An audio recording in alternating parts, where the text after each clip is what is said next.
नमो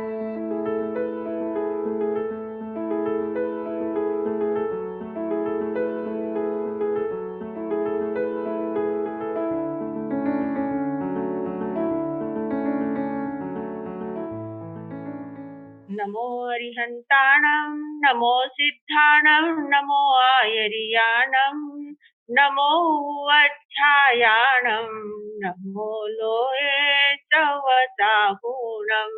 येसो पंच नमोकारो सव पावपणासनो मंगलाणं च सव्येसिं पढमं हवै मंगलम, पढमं हवै मंगलम। श्री विंदर स्वामी महाराज आपकी आज्ञा, भगवान आपकी आज्ञा, गुरु गुरु जी महाराज आपकी आज्ञा। नंदी सूत्र का अर्थ करने की, अर्थ पढ़ाने की आज्ञा चाहते हैं। हाँ, तो मन परिज्ञान तक हमने देख लिया है। अब आज है केवल ज्ञान। से किंतम केवल नाणम, केवल नाणम दुविहम पन्नतम तंजः, भवत्थ केवल नाणम च, सिद्ध केवल नाणम च। अब केवल केवल ज्ञान का अर्थ क्या है? केवल ज्ञान किसे कहते हैं? सिर्फ ज्ञान ही है। हाँ, सिर्फ ज्ञान, मतलब संपूर्णता से ज्ञान जिसका खुल गया। सिर्फ सिर्फ केवल यानी सिर्फ मात्र ज्ञान, सिर्फ ज्ञान ही ज्ञान रह जाता है, बाकी कुछ नहीं। जैसे सूरज आकाश में आ गया तो क्या होता है? सिर्फ प्रकाश ही प्रकाश रहता है, केवल प्रकाश, केवल प्रकाश रहता है। पूरी कहीं पर भी देखो तो पूरा प्रकाश रहता है। तो वैसे जब ज्ञानावर्णीय कर्म पूरी तरह से हमारे हट जाते हैं, ज्ञानावर्णीय कर्मों का पूर्णतः क्षय हो जाता है, तो पूरा ज्ञान खुल जाता है, अंतर से पूरा ज्ञान खुल जाता है। और सिर्फ ज्ञान ही ज्ञान रहता है, बाकी कुछ नहीं रहता है उसमें। अज्ञान की नामो निशान भी नहीं रहती है, एक लकीर भी नहीं रहती है, पूरा ज्ञान खुल जाता है, स्पष्ट रूप से ज्ञान खुल जाता है। उसको बोलते हैं केवल ज्ञान।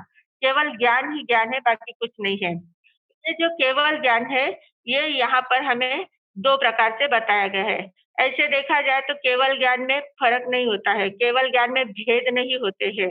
केवल ज्ञान जैसे हमने बाकी के ज्ञान के भेद करते हैं ना, अवधि ज्ञान के भेद किए हैं। 6 प्रकार का अवधि ज्ञान होता है, 2 प्रकार का होता है, अलग-अलग होता है। मन परिज्ञान में रुजुमति विपुलमति, मन परिज्ञान में रुजुमति विपुलमति ऐसे भेद किए हैं। वैसे वास्तविक केवल ज्ञान में भेद नहीं है, पर केवल ज्ञान जिसको होता है, उन व्यक्ति के दृष्टि से भेद किए गए हैं। ज्ञान की दृष्टि से भेद नहीं है, व्यक्ति की दृष्टि से भेद किए गए हैं। वो भी हम लोगों को समझने के लिए, क्योंकि हम थोड़े से हमारी इतनी मति स्ट्रांग नहीं है, हम बहुत ज्यादा बुद्धिमान नहीं है इस बात में। ये जो शास्त्र है, इस शास्त्र की बातों में हमें इतनी ज्यादा हमारी बुद्धि नहीं काम करती। यहाँ हमें बहुत स्पष्ट रूप से समझाना पड़ता है।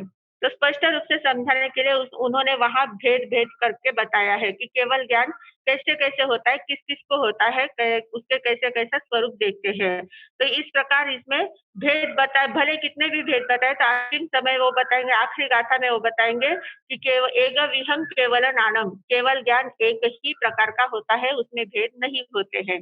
पर अभी यहाँ केवल ज्ञान दो प्रकार से हमें समझाया गया है। तो कौन सा? भवस्थ केवल ज्ञान और सिद्ध केवल ज्ञान। अब भवस्थ केवल ज्ञान यानी क्या? कि केवल ज्ञान तो हो गया, पर भव में अभी तक स्थित है, जो मनुष्य भव पाया है, मनुष्य भव में अभी तक स्थित है, मनुष्य भव में अभी तक है आदमी। और मनुष्य भव में होते हुए केवल ज्ञान जिसको हुआ है, मतलब ही जिनको 13वें गुण स्थान में जो केवल ज्ञान हुआ है। केवल ज्ञान होने के बाद जो तीर्थंकर वगैरह है, केवली भगवान जो विराजमान है, ज्ञान उनको पूरा हो गया है, पर अभी तक आयुष्य कर्म शेष है, तब तक इस शरीर में वे रहेंगे। तो आयुष्य कर्म शेष है, तब तक उस शरीर में रहेंगे, इसलिए वो भव में स्थित है। अभी मनुष्य भव में वो स्थित है। भवस्थ, भवत्थ मतलब मनुष्य भव में वो स्थित है अभी तक। केवल ज्ञान हो गया है, पर मनुष्य भव में वो स्थित है। तो मनुष्य भव का जो केवल ज्ञान है, वो भवस्थ केवल ज्ञान कहलाता है। मतलब ये अरिहंतों का जो ज्ञान होता है, वो भवस्थ केवल ज्ञान होता है। अरिहंत भगवान का ज्ञान भवस्थ केवल ज्ञान है। और सिद्ध केवल ज्ञान यानी जो मुक्त हो चुके हैं, फिर भी उनका ज्ञान तो है ही। मुक्ति में भी, सिद्ध अवस्था में भी केवल ज्ञान तो रहता ही है ना। एक बार केवल ज्ञान आने के बाद वो वापिस जाता ही नहीं है। वो एक तक खुल गया तो खुल गया, वो वापिस ढकता नहीं है। तो सिद्ध अवस्था का केवल ज्ञान मतलब सिद्ध भगवान का केवल ज्ञान और अरिहंत परमात्मा का केवल ज्ञान, ऐसे दो प्रकार के केवल ज्ञान बताए गए हैं। भवस्थ केवल ज्ञान यानी अरिहंत परमात्मा का केवल ज्ञान और सिद्ध केवल ज्ञान यानी सिद्ध परमात्मा का केवल ज्ञान। अब भवस्थ केवल ज्ञान जो है अरिहंत भगवान का जो केवल ज्ञान है उसमें भी दो प्रकार किए हैं, दो भेद किए हैं। तो उसमें कौन से दो भेद भेद किए हैं? एक सयोगी और एक अयोगी, मतलब 13वें गुणस्थान वाले और 14वें गुणस्थान वाले। गुणस्थान की दृष्टि से कहा है, वो मैं समझाती हूँ। पहले गाथा ले लेते हैं अपन। ते किमतम भवत्थ केवल नाणम, भवत्थ केवल नाणम, तुविहम पन्नतम तंजः, सजोगी भवत्थ केवल नाणम च, अजोगी भवत्थ केवल नाणम च। तो ये भवस्थ केवल ज्ञान कितने प्रकार का है ऐसा पूछा गया है। से किमतम भवत केवल ज्ञानम, तो भवस्थ केवल ज्ञान दो प्रकार का है, सयोगी भवत केवल ज्ञानम च, अयोगी पे। हाँ, तो सयोगी और अयोगी का अर्थ क्या होता है? सयोगी यानी क्या? जिनका मन वचन काया का व्यापार चल रहा है, मन वचन काया के योग जिनके चल रहे हैं, जो मन से भी विचार भी कर सकते हैं, वचन से बोल सकते हैं, काया से हलन चलन करते हैं, जिनका मन वचन काया का व्यापार चल रहा है उनको सहयोगी बोलते हैं। तो अरिहंत परमात्मा जो होते हैं, अरिहंत भगवान जो होते हैं, तो वो अरिहंत भगवान का जो केवल ज्ञान होता है तो वो सहयोगी कहलाता है, क्योंकि वो अरिहंत भगवान विहार भी करते हैं, उपदेश भी देते हैं, देशना भी देते हैं, वचन का भी उपयोग करते हैं। मन से भी वो डायरेक्ट मन के विचार का तो सवाल नहीं आता है, क्योंकि सब स्पष्ट रूप से उनको दिखता है, तो मन से विचार नहीं करते हैं। पर जो मन से कोई उनको प्रश्न पूछते हैं, जैसे वो आहारक शरीर का वगैरह विषय अभी आपको पता नहीं होगा। आहारक शरीर मालूम है क्या आप लोगों को? एक हाथ का, मुंड हाथ का वो पुतला। तो वो जो पुतला भेजकर जो प्रश्न का सवाल पूछा जाता है, तीर्थंकर परमात्मा को सवाल पूछते हैं, केवली भगवान को सवाल पूछते हैं, तो वो पुतला जो होता है वो डायरेक्ट बोलता नहीं है, वो सिर्फ मन से ही बोलता है, मन से सवाल पूछता है और तीर्थंकर भगवान मन से ही उसका जवाब देते हैं। उस समय सिर्फ मनोयोग काम करता है, जो मन से प्रश्न पूछते हैं उनको मन से जवाब दे देते हैं, जो वचन से पूछते हैं उनको वचन से देते हैं और जो काया से हलन चलन उनकी होती रहती है। तो ऐसे मन वचन काया का व्यापार उनका चलता रहता है, इसलिए उनको सहयोगी केवल ज्ञानी बोलते हैं, सहयोगी केवल ज्ञानी। तो ऐसे सहयोगी केवल ज्ञानी 13वें गुणस्थान में जो जब तक रहते हैं, जितनी उनकी आयुष्य है तब तक वे 13वें गुणस्थान में रहते हैं और ये सहयोगी मतलब ऐसा उनका केवल ज्ञान चलता रहता है। और दूसरा है अयोगी केवल ज्ञानी। अयोगी केवल ज्ञानी यानी क्या? 14वें गुणस्थान वाले, 14वें गुणस्थान वाले जीव जो 14वें गुणस्थान में पहुंच जाते हैं तीर्थंकर भगवान, केवली भगवान। तो अब 14वें गुणस्थान में क्या होता है? 14वां गुणस्थान जो होता है वो अयोगी कहलाता है। वहां पर क्या होता है, जैसे उनके आयुष्य कर्म पूरा होने आ गया है, अब उनका अंतिम समय है, अब ये शरीर उनको छोड़ना है, शरीर छोड़ने की क्रिया आप करनी है, तो उस समय क्या होता है, एकदम थोड़े से समय के लिए वो अपने मन वचन काया को पूरी तरह से शैलेशी अवस्था जिसको बोलते हैं, शैलेश यानी पर्वत, पर्वत जैसे स्थिर बना लेते हैं, अपने शरीर को पर्वत जैसा स्थिर बना लेते हैं, एकदम स्थिर खड़े हो जाते हैं या बैठे जैसे भी उनकी अवस्था होगी, तो वो एकदम शरीर को पूरी तरह से स्थिर कर लेते हैं। शरीर काया योग भी पूर्ण स्थिर होता है, मन योग भी पूर्ण स्थिर हो जाता है, वचन योग भी पूर्ण स्थिर हो जाता है। एकदम मतलब पर्वत जैसी ही अवस्था उनकी हो जाती है, इसलिए उसको शैलेशीकरण बोलते हैं। और उस वैसी अवस्था जब उनको हो जाती है तो उसको अयोगी केवली कहते हैं। वो एकदम अयोगी अवस्था हो जाती है। योग का इतना सा भी उसका उपयोग उनका उपयोग नहीं होता है और उस समय की अवस्था को अयोगी केवली अवस्था कहलाती है।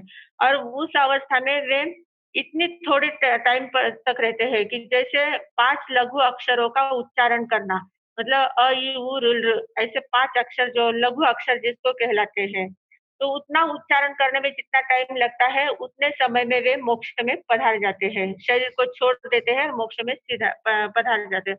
मतलब जब उनका मोक्ष में पधारने का समय आ जाता है, निर्वाण का समय आ जाता है, तो निर्वाण के समय के कुछ समय पहले वो अपना पूरा शरीर स्थिर कर लेते हैं। शरीर काया भी स्थिर कर लेते हैं, वचन भी स्थिर कर लेते हैं, मन भी स्थिर कर लेते हैं। पूरा शैलेशी अवस्था उनकी आ जाती है, पर्वत जैसी स्थिर अवस्था उनमें आ जाती है उनके शरीर में। और ऐसी स्थिरता आने के बाद एकदम से आत्म प्रदेश निकलकर सीधे सिद्धशिला में पहुंच जाते हैं। ऐसी अवस्था उनकी होती है। ऐसा 14वां गुणस्थान होता है। तो उस 14वें गुणस्थान वाले जो जीव होते हैं, 14वें गुणस्थान वाले जो केवली भगवान होते हैं, उनका केवल ज्ञान कौन सा है? अयोगी केवल ज्ञानम च, अयोगी भवत्थ केवल ज्ञानम। अभी तो योग का उपयोग नहीं कर रहे हैं, पर अभी भव में स्थित है, अभी तक सिद्ध नहीं बने हैं। अभी अरिहंत परमात्मा के उस शरीर में ही है। आत्मा अभी तक शरीर में से निकली नहीं है, पर योग का पूर्णतः निरोध कर लिया है, योग को पूर्णतः शांत कर लिया है। और वे फिर अभी अभी भी वही है, इसलिए भवत्थ केवल ज्ञान बोलते हैं। अयोगी भवत्थ केवल ज्ञानम च। और जब वो उनकी आत्मा शरीर में से निकल जाएगी, तब वो सिद्ध भगवान बन जाएंगे, सिद्ध केवल ज्ञान उनको हो जाएगा। तो ये सजोगी और अयोगी ध्यान में आया। पहले भवत्थ केवल ज्ञान मतलब अरिहंतों का, और सिद्ध केवल ज्ञान यानी सिद्ध भगवंत का। फिर भवस्थ केवल ज्ञान में सहयोगी भवत्थ केवल ज्ञान 13 गुण स्थान वाले अरिहंतों का, और अयोगी केवल भवत्थ केवल ज्ञान यानी 14वें गुण स्थान वाले, 14वें गुण स्थान वाले सिद्ध केवल ज्ञानियों का, अरिहंत परमात्मा का।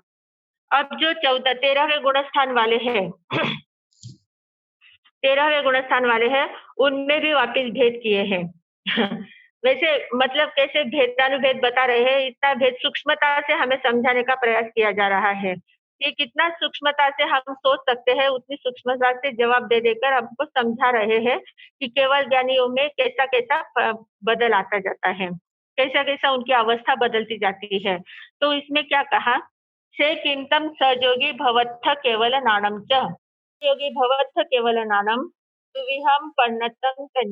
बुधुविहम पन्नतम तंजः पढ़म समय सजोगी भवत्थ केवल नाणम च, अपढ़म समय सजोगी भवत्थ केवल नाणम च, अहवा चरम समय सजोगी भवत्थ केवल नाणम च, अचरम समय सजोगी भवत्थ केवल नाणम च, चेतम सजोगी भवत्थ केवल नाणम। सबसे सीधा और सरल ये केवल ज्ञान का प्रकरण है। ये जो चैप्टर है एकदम आसान से आसान ही है याद करने के लिए, एकदम सीधा है। इसमें कुछ भी मतलब कठिन इतना भी नहीं है। आप 10 मिनट में इसको याद कर सकते, पूरा लर्न हो सकता है आपका, पढ़ते पढ़ते ही लर्न हो जाएगा, इतना सीधा सरल है। मतलब इसमें कुछ है ही नहीं ज्यादा, पर उसको मतलब पढ़ने के लिए, याद करने के लिए कुछ ज्यादा नहीं है, पर प्राप्त करने के लिए बहुत कुछ है। प्राप्त करने के लिए बहुत कुछ है, याद करने के लिए कुछ भी नहीं लगेगा। प्राप्त करने के लिए पूरी जिंदगियां, कितनी जिंदगियां खत्म हो जाएगी अपनी। तो से किंतम सहयोगी भवत्थ के नाम, सहयोगी भवत्थ केवल नाम, सहयोगी जो भवस्थ केवल ज्ञान है वो कितने प्रकार का है? तो कहा कि 2 प्रकार का है।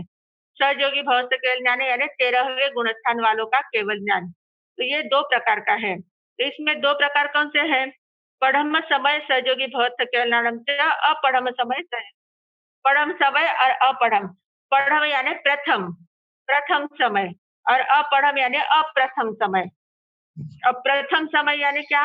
कि हमने 13वें गुणस्थान में प्रवेश किया ही है। जो 13वें गुणस्थान में प्रवेश करते हैं, जो केवली भगवान 13वें गुणस्थान में प्रवेश करते हैं, तो प्रवेश करने का जो प्रथम समय होता है, जैसे एक बड़ा हॉल है, उस हॉल में हम प्रवेश कर रहे हैं, तो हॉल में प्रवेश करते समय पहला पैर हम जब हॉल में रखते हैं, वो प्रथम समय हो गया।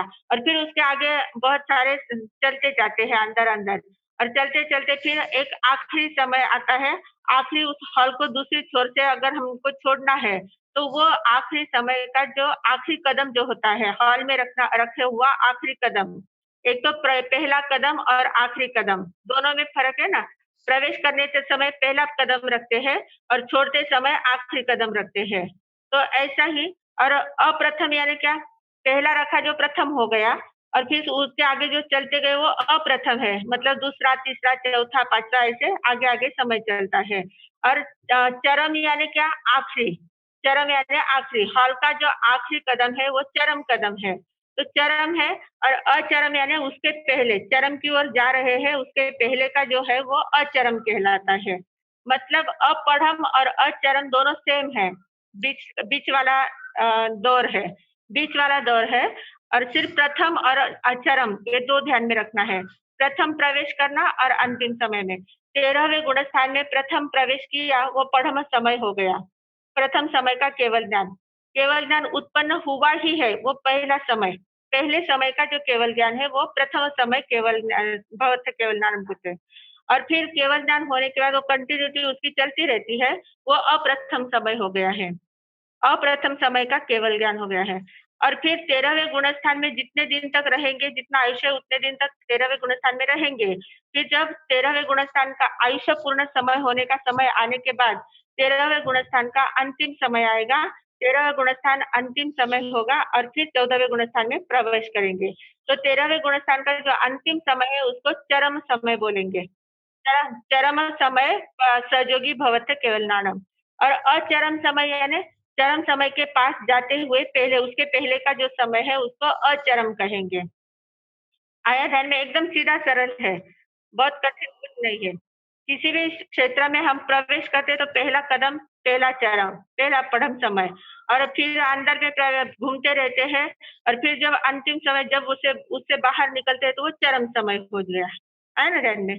तो ऐसा 13वें गुण स्थान में प्रवेश किया वो प्रथम समय और 13वें गुण स्थान से अंतिम समय जो निकलना है उस समय चरम समय है और बीच वाला अपढ़म और अचरम समय है। तो ये सहयोगी भवत्थ केवल नाम यानी 13वें गुणस्थान वालों का जो केवल ज्ञान है, उसके 13वें गुणस्थान में प्रवेश करने का प्रथम समय का गुणस्थान है, प्रथम समय का केवल ज्ञान है और फिर अप्रथम समय आगे चलता रहता है। फिर अंतिम समय का जो है वो 13वें गुणस्थान के एंडिंग मतलब उसका अंतिम समय जो है वो चरम समय कहलाता है। आया ध्यान में ये? सहयोगी भवत्थ केवल नाम। तो जैसा सहयोगी है वैसा ही अयोगी भवत्थ केवल ज्ञान है। अयोगी भवस्थ केवल ज्ञान यानी 14वें गुणस्थान में, 14वां गुणस्थान। तो 14वें गुणस्थान में प्रवेश करना वो प्रथम समय, फिर जितने समय तक वहाँ रहे वो अप्रथम समय, फिर 14वें गुणस्थान का अंतिम समय वो चरम समय, उसके पहले का अचरम है और फिर वो सिद्ध भगवान बन जाते। तो ये एकदम ईज़ी ध्यान में आ गया ना एकदम ईज़ी लर्न हो मतलब पढ़ते-पढ़ते लर्न हो गया होगा आपका। ये केवल ज्ञान समुद्घात जो होता है तो वो 13वें गुण स्थान में होता है या 14वें गुण स्थान में? 13वें गुणस्थान। 13वें के अंतिम समय में होता है, 13वें के अंतिम समय में होता है और फिर समुद्घात होने के बाद जो अंतिम समय आता है तब ये 14वां गुणस्थान है ना बहुत थोड़े समय का होता है, उसमें कुछ भी नहीं होता, वहाँ अयोग्य अवस्था ही होती है 14वें गुणस्थान की। समुद्घात जब करते हैं तो सहयोगी अवस्था होती है, मतलब आत्मा प्रदेश शरीर में से निकलते हैं, पूरे शरीर में फैलते हैं, वापिस अंतर आते हैं, पूरी जितना जो केवली समुद्घात जो होता है ना वो कब होता है जब हमारा आयुष्य कर्म एकदम थोड़ा सा रह गया है बाकी और वेदनीय कर्म बहुत ज्यादा बाकी रह गए हैं क्योंकि यहाँ पूरा खाता बात करना होता है, पूरे कर्मों का खाता यहाँ बात करना है। वेदनीय कर्म जो है वो अघाती कर्म है, वेदनीय कर्म अघाती कर्म है। घाती कर्म तो चारों क्षय होने के बाद केवल ज्ञान हो जाता है, पर अघाती कर्म बाकी है। तो अघाती कर्म में क्या आता है? वेदनीय कर्म, आयुष्य, नाम और गोत्र। गोत्र तो आयुष्य कर्म थोड़ा सा रह गया है और वेदनीय कर्म बहुत ज्यादा बाकी रह गया है। तो ऐसी अवस्था जब आती है तब केवली भगवान क्या करते हैं? अपने शरीर को स्थिर बनाकर अपने शरीर में से आत्म प्रदेशों को बाहर निकालते हैं। बाहर निकालकर पूरे लोक में फैला देते हैं और वापिस अपने शरीर में प्रवेश कर लेते हैं। तो ये जो क्रिया होती है उसमें वे अपनी पूरी वेदना भोग लेते हैं क्योंकि शरीर में से जब आत्मा निकलती है ना तो भयंकर वेदना होती है। उसकी वेदना बहुत ज्यादा होती है और वो वेदना बाहर जहाँ-जहाँ भी आत्म प्रदेश जाएँगे उतनी उनको जितनी वेदना भोगनी बाकी है, वो सब वेदना वे एकदम 2-3 समय में भोग लेते हैं। 8 समय का पूरा होता है ये। समुद्घात जो होता है पूरा 8 समय का ही होता है। तो 8 समय में 2 या 3 समय में पूरा वेदना वो भोग लेते हैं और वापिस अपने में स्थिर होते हैं, फिर 14वें गुणस्थान में प्रवेश करके सिद्ध बुद्ध और मुक्त हो जाते हैं। तो ये 13वें गुणस्थान के अंतिम समय में समुद्घात करते हैं। से किंतम अजोगी भवत्थ केवल नाणम, अजोगी भवत्थ केवल नाणम दुविहम पन्नतम तंजहा पढ़म समय अजोगी भवत्थ केवल नाणम च अपरम समय अयोगी भवत्थ केवल नाणं च अहवाचरम समय अयोगी भवत्थ केवल नाणं च अचरम समय अयोगी भवत्थ केवल नाणं च चेतम अयोगी भवत्थ केवल नाणं चेतम भवत्थ केवल नाणं। तो अब ध्यान में आ गया ना, इसका अर्थ भी ध्यान में आ गया ना आपका। अयोगी भवस्थ केवल ज्ञान, 14वें गुणस्थान वालों का केवल ज्ञान कैसा होता है? अयोगी भवत दुभ्यम पण 2 प्रकार का होता है, पढ़म समय, अपढ़म समय। यानी 14वें गुणस्थान में प्रवेश किया उस समय का केवल ज्ञान, और जब 14 गुणस्थान का अंतिम समय होता है वो चरम समय केवल ज्ञान होता है। और पढ़म के बाद जो भी होता है वो अपढ़म समय, और चरम के पहले जो होता है वो अचरम समय। दोनों को फर्क ध्यान में लो, अपढ़म और अचरम में क्या फर्क है? पढ़म समय होने के बाद अपढ़म समय आएगा, अपढ़म समय है, और चरम समय के पहले जो होता है वो अचरम समय है। ये दोनों ध्यान में लेने जैसा है। आया ना ध्यान में? तो बीच वाली जो अवस्था है वो अपढ़म या अचरम समय है, और पहला पढ़म, अंतिम चरम। इस प्रकार भवस्थ केवल ज्ञान हो गया है। भवस्थ केवल ज्ञान के भेद हो चुके हैं। अब से किंतम सिद्ध केवल नाणम, सिद्ध केवल नाणम दुविहम पन्नतम तंजः अनंतर सिद्ध केवल नाणम च परंपर सिद्ध केवल नाणम च। तो ये सिद्ध केवल ज्ञान जो है, अब सिद्ध केवल ज्ञान यानी जो मोक्ष में पहुंच चुके हैं, सिद्ध शिला पर जो विराजमान हो चुके हैं, तो मोक्ष में पहुंचने वाले जो सिद्ध भगवान है उनका केवल ज्ञान 2 प्रकार का होता है। एक अनंतर सिद्ध केवल ज्ञान और एक परंपर सिद्ध केवल ज्ञान। अब अनंतर सिद्ध केवल ज्ञान यानी क्या? मतलब सिद्ध भगवान, सिद्ध अवस्था को जिसने प्राप्त किया है, तो सिद्ध अवस्था में प्राप्त करते समय वो कहाँ से आए हैं, कहाँ से सिद्ध हुए हैं? स्त्री योग से हुए हैं, पुरुष योग से हुए हैं, सिद्ध तीर्थ तीर्थ से हुए हैं, अतीर्थ से हुए हैं। जो 15 भेद अपन बोलते हैं ना, तो वो 15 भेद, 15 भेदे सिद्ध, 15 प्रकार के सिद्ध बोलते हैं ना, तो 15 प्रकार मतलब जो कहाँ से आए हैं, जहाँ से आए हैं उस हिसाब से उसके भेद किए गए हैं। सिद्ध में तो वहाँ एक समान हो जाते हैं, वहाँ कोई भेद नहीं है, सिद्ध भगवान में भेद नहीं है। पर जहाँ से आए हैं, जैसे अब पूना शहर है, पुणे शहर में बहुत सारी बहुएं आती है, तो सब बहुएं पुणे की बहुएं कहलाएगी, पर कहाँ-कहाँ से आई उनका पीयर सबका अलग-अलग रहेगा ना। कौन कहाँ से आएगा, कौन कहाँ से आएगा, हर एक का पीहर अलग है। तो जो जहाँ से आएगा उसको उस नाम से पुकारेंगे। ये चेन्नई वाली है, ये नासिक वाली है, ये बम्बई वाली है, ऐसे उसके नाम से अलग-अलग पहचानी जाएगी। पर होगी बहू कहाँ की होगी? पुणे की होगी। आया ध्यान में? तो वैसे सिद्ध अवस्था में है सब सिद्ध, एक समान सिद्ध है, पर कहाँ-कहाँ से आए हैं, उनके आने के भेद अलग-अलग है, आने के क्षेत्र अलग-अलग है, आने के स्थान अलग-अलग है। तो उन स्थानों के अपेक्षा से 15 प्रकार बताए गए हैं। 15 प्रकार के लोग सिद्ध हो सकते हैं, 15 प्रकार के स्थानों से सिद्ध हो सकते हैं। तो वो 15 प्रकार कौन-कौन से हैं वो बताते हैं। से किंतम अनंतर सिद्ध केवल नाणम, अनंतर सिद्ध केवल नाणम पन्नरस विहम पन्नतम संजहा तिस्थ सिद्धा अतिस्थ सिद्धा तिस्थयर सिद्धा अतिस्थयर सिद्धा स्वयं बुद्ध सिद्धा प्रत्यय बुद्ध सिद्धा बुद्ध बोहीय सिद्धा इत्थिलिंग सिद्धा पुरीसलिंग सिद्धा नपुंसकलिंग सिद्धा सलिंग सिद्धा अन्नलिंग सिद्धा विहिलिंग सिद्धा एक सिद्धा अनेक सिद्धा चेतम अनंतर सिद्ध केवल नाणम। अब अनंतर सिद्ध केवल नाणम कितने प्रकार का होता है, ऐसा सवाल पूछा गया है। किंतम अनंतर सिद्ध केवल नाणम, अनंतर सिद्ध केवल नाणम पन्नरस विहम पन्नतम तंजा, पन्नरस यानी 15 प्रकार के, 15 प्रकार का। तो ये 15 प्रकार के सिद्ध होते हैं। तो 15 प्रकार के सिद्ध कौन से हैं? अपन प्रतिक्रमण में रोज पढ़ते हैं, दूसरी वंदना में आते हैं 15 प्रकार के सिद्ध। तो पहला है तीर्थ सिद्धा। तीर्थ सिद्धा यानी क्या? तीर्थंकर जिस तीर्थ की स्थापना करते हैं, तीर्थंकर किसे कहते हैं? जो तीर्थ की स्थापना करते हैं। तीर्थ यानी क्या? साधु, साध्वी, श्रावक और सारथ्य। तीर्थ का अर्थ होता है कि जहां से तीरा जाता है, जहां से तीरा जाता है, भव सागर को तीरने का काम जहां से हो सकता है, जहाँ से हम तीर सकते हैं। जहाँ से जैसे सागर में या नदी में कोई डूबता हो तो वो तीर पर आता है, किनारे पर आता है, किनारे पर आकर वो ऊपर चढ़ जाता है ना? तो वो स्थान जो होता है, किनारे का जो स्थान होता है कि जहाँ से हम ऊपर चढ़ सकते हैं, वहाँ से बाहर निकल सकते हैं। जो सागर में से बाहर निकल सकते हैं, नदी में से बाहर निकल सकते हैं, वो उसको तीर्थ बोलते हैं। जो तीरने का स्थान होता है, उसको तीर्थ बोलते हैं। तो ऐसे 4 स्थान है जहाँ से तीरा जा सकता है, जहाँ से हम तीर सकते हैं, जहाँ से हम भवसागर को पार कर सकते हैं।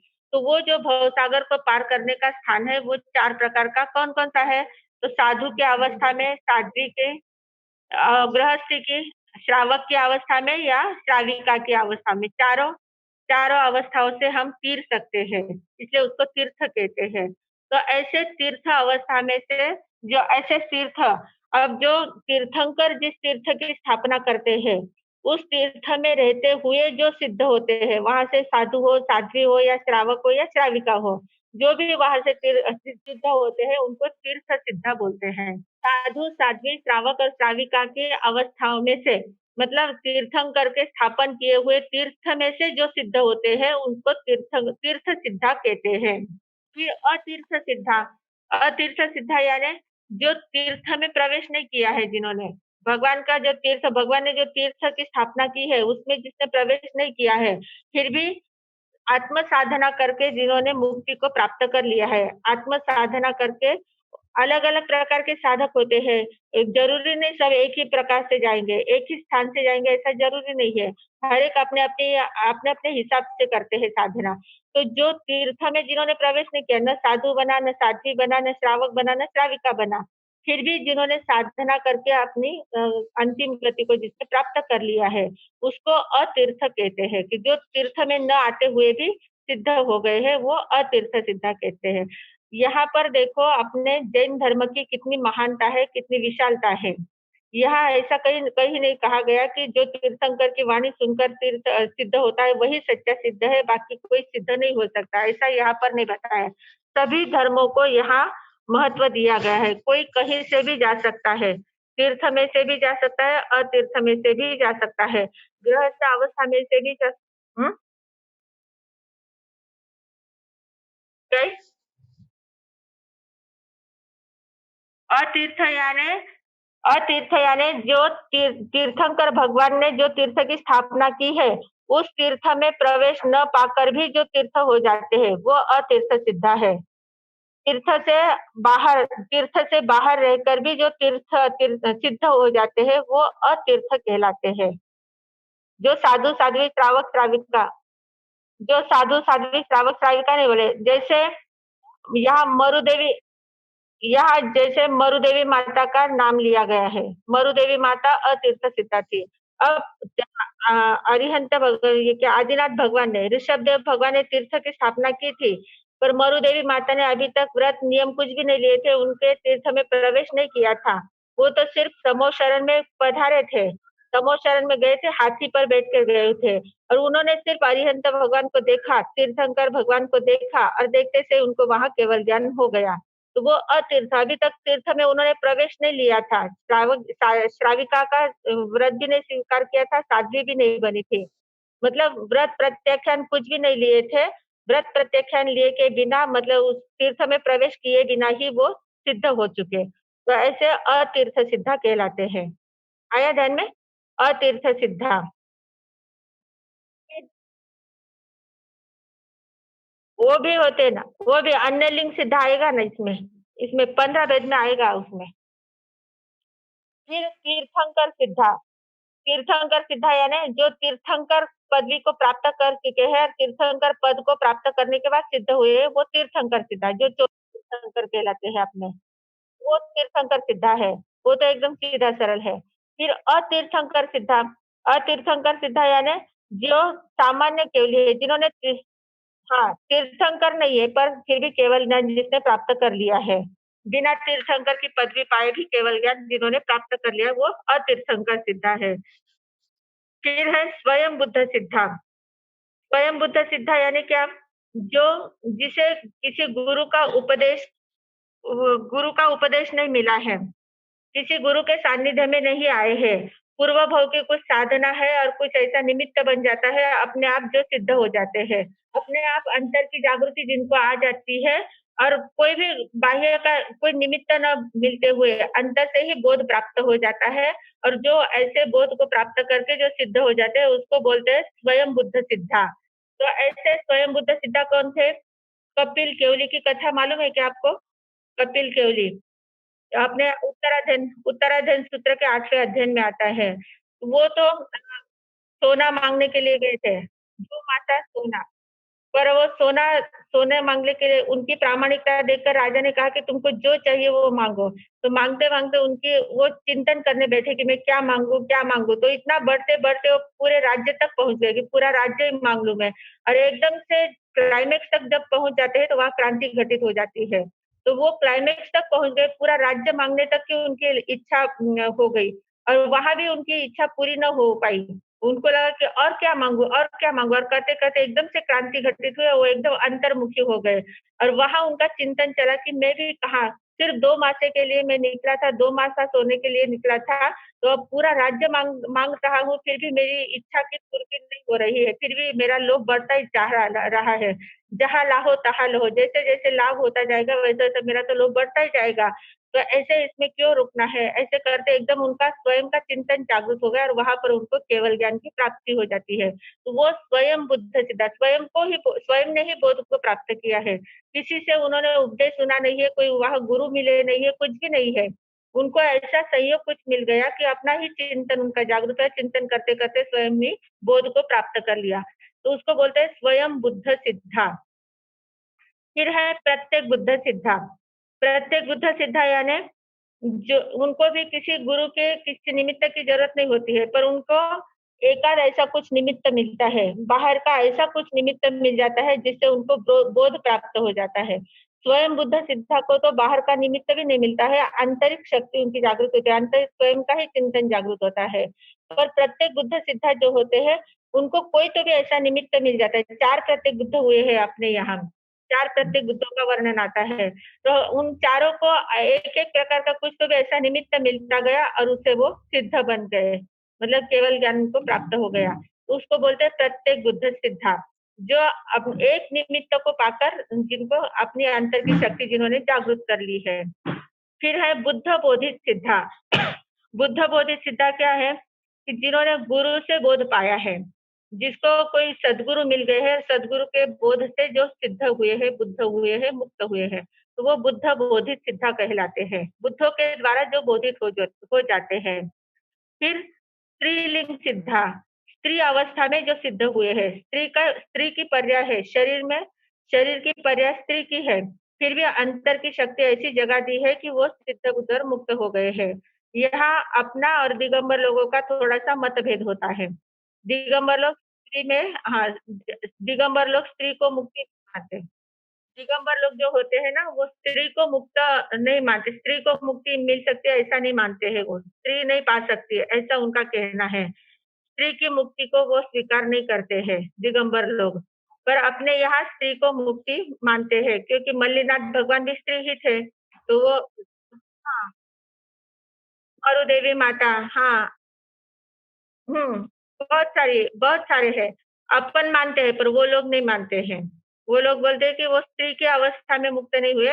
मतलब एक दृष्टि से उनका भी कैसे बराबर है कि जब 8वें गुणस्थान से आगे हमारी अवस्था बढ़ जाती है, 9वें गुणस्थान के आगे जब जाते हैं, तो 9वें गुणस्थान में तीनों वेदों का लोप हो जाता है। स्त्री वेद, पुरुष वेद और नपुंसक वेद। तीनों वेद समाप्त हो जाते हैं। एकदम शुद्ध आत्मा की अवस्था आ जाती है। तो वहाँ वेद वेद जो होता है ये सिर्फ शरीर के आकार के दृष्टि से रह जाता है। सिर्फ शरीर के आकार की दृष्टि से रह जाता है, पर आत्मा वेद से ऊपर उठ जाती है, अवेदी बन जाती है। और जब अवेदी बन जाती है तो वहाँ स्त्री क्या, पुरुष क्या, नपुंसक क्या कोई भी नहीं रहता है। सिर्फ आत्मा सिद्ध होती है ऐसा मानते हैं। पर अपन लोग क्या कहते हैं कि अपन आकार की दृष्टि से कि स्त्री वेश में है, स्त्री का आकार है, पर फिर भी उसमें पुरुषार्थ जगा और उन्होंने कैवल्य को प्राप्त कर लिया। जैसे मरुदेवी माता वगैरह अपन जो कहते हैं, तो ये अपन मानते हैं पर वो लोग ऐसा नहीं मानते हैं। थोड़ा सी मत भिन्नता है उनमें अपने में। तो उसका अभी अपने को कोई विषय नहीं है। और ये बात ध्यान में लेना कि सुनना कि कभी कोई किसी के साथ अगर विषय आपके सामने आए तो आपको ये मालूमात चाहिए, इसलिए मैंने कह दिया है आपको। फिर स्वलिंग सिद्धा। स्वलिंग सिद्धा यानी क्या? कि जो तीर्थंकर प्ररूपित जो धर्म है, उस धर्म में जिन्होंने साधु-साध्वी का वेश धारण कर लिया है। तो साधु-साध्वी का वेश धारण करके जो सिद्ध हुए हैं, साधु-साध्वी का वेश लेना यानी स्वलिंग, अपना लिंग जिसने धारण कर लिया है, अपना आकार, प्रकार, अपने चिन्ह, अपने लक्षण जिसने स्वीकार कर लिए हैं, तो वो स्वलिंग सिद्धा है। और अन्य लिंग सिद्धा यानी जो इतर धर्म के मतलब जो अन्य धर्म के जो गेरुए वस्त्र पहनते हैं, कमंडलू वगैरह रखते हैं, त्रिशूल हाथ में रखते हैं, जो छत्र चामर वगैरह रखते हैं, जो अन्य साधु संत है, अन्य धर्मावलंबी जो संत है, साधु होते हैं, तो वो भी साधना करके तीर्थ बन सकते हैं, सिद्ध बन सकते हैं। तो उनके लिए कहा है अन्य लिंग सिद्धा। मतलब वो फिर बौद्ध हो या हिंदू धर्म वाले हो या और भी किसी भी धर्म वाले हो, तो वो भी हो सकते हैं, तीर्थ सिद्ध सिद्ध अवस्था को वो भी प्राप्त कर सकते हैं। इसलिए वहाँ कहा अन्य लिंग सिद्धा। स्वलिंग सिद्धा यानी जैन साधु बन के और अन्य लिंग सिद्धा यानी अन्य साधु बन के। फिर गृहस्थ लिंग सिद्धा। गृहस्थ अवस्था में मतलब जरूरी नहीं दीक्षा लेना जरूरी नहीं है। गृहस्थ अवस्था में भी सिद्ध हो सकते हैं। गृहस्थ अवस्था में जैसे मरुदेवी माता गृहस्थ अवस्था में ही थे, उन्होंने दीक्षा भी नहीं ली थी। भरत चक्रवर्ती जो थे, तो वो गृहस्थावस्था में ही थे। तो गृहस्थावस्था में भी जो सिद्ध हो सकते हैं, उसको गृहस्थ लिंग सिद्धा कहते हैं। और एक सिद्धा यानी जो सिद्ध होते समय अकेले सिद्ध होते हैं। एक अकेले अपनी-अपनी साधना करते अकेले सिद्ध हो जाते, वो एक सिद्धा है। और अनेक सिद्धा यानी अपने साथ बहुत लोगों का साथ साथ में साधना करते-करते बहुत सारे लोग एक साथ सिद्ध हो जाते हैं, उसको अनेक सिद्धा कहते हैं। आया ध्यान में? तो इस प्रकार 15 प्रकार के सिद्ध बताए गए हैं। तो ये 15 प्रकार के सिद्ध भगवान जो प्रवेश करते हैं सिद्धशिला में, तो उनका प्रथम समय का जो सिद्ध केवल ज्ञान होता है, उसको बोलते हैं अनंतर सिद्ध केवल ज्ञानम। तो सिद्ध होने के लिए क्या है, अंतर की जब शक्ति प्रस्फुटित होती है ना, तो वो बहुत ताकत लगती है शरीर में। शरीर की अवस्था वैसी होनी चाहिए। इतनी शक्ति को वो स्वीकार कर सके, इतनी ताकत अपने शरीर में होनी चाहिए। पर अभी 5वें आर्य में शरीर का जो अपना संस्थान है, वो इतनी शक्ति को स्वीकार नहीं कर सकता, इतना ज्ञान खुल नहीं सकता।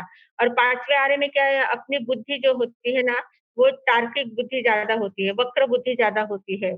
तो वक्र बुद्धि की वजह से हम लोग कोई भी बात सरलता से नहीं ले पाते। हर एक बात पर हम विश्वास नहीं करते। हर एक में अपन तर्क ऐसा क्यों? ऐसा ही क्यों? ऐसा क्यों नहीं?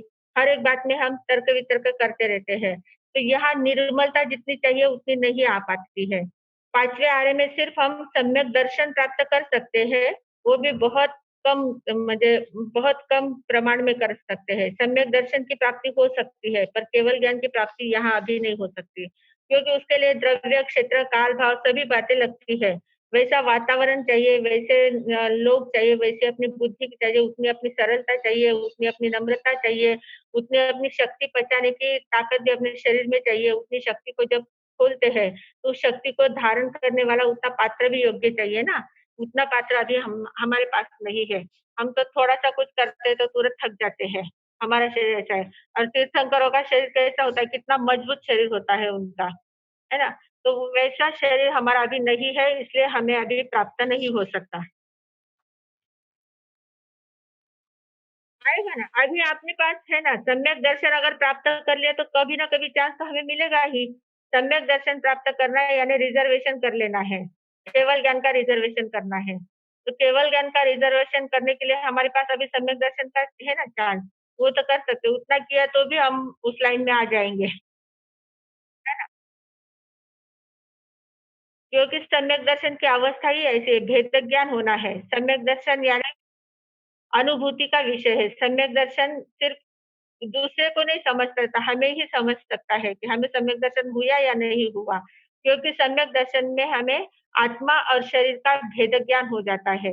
अनुभूति होती है कि अरे! ये मेरा स्वरूप है, ये बाकी सब पर है, मैं अलग हूँ, ये अलग है। ऐसे अनुभूति के स्तर पर जब होता है तब उसको सम्यक दर्शन कहते हैं। सम्यक यानी सही सही अर्थ में दर्शन करना, मतलब स्वयं के दर्शन सही अर्थ में करना, स्वयं का स्वयं से बोध करना, स्वयं का स्वयं से परिचय करना, उसको बोलते हैं सम्यक दर्शन प्राप्त करना। अभी हम लोगों ने क्या देखा है? अनंतर सिद्ध, भवस्थ केवल ज्ञान और सिद्ध केवल ज्ञान। भवस्थ केवल ज्ञान के दोनों प्रकार देख लिए हैं, सिद्धांत सहयोगी भवस्थ केवल ज्ञान, अयोगी भवस्थ केवल ज्ञान, और उसके दोनों दोनों के दो दो प्रकार देख लिए हैं। सिद्ध केवल ज्ञान का एक ही प्रकार देखा है, अनंतर सिद्ध केवल ज्ञान। अब परंपरा सिद्ध केवल ज्ञान हमारा बाकी है, वो अपन आने वाले समय में परंपरा सिद्ध अगले सेशन में देखेंगे। अभी इतना ही रखते हैं।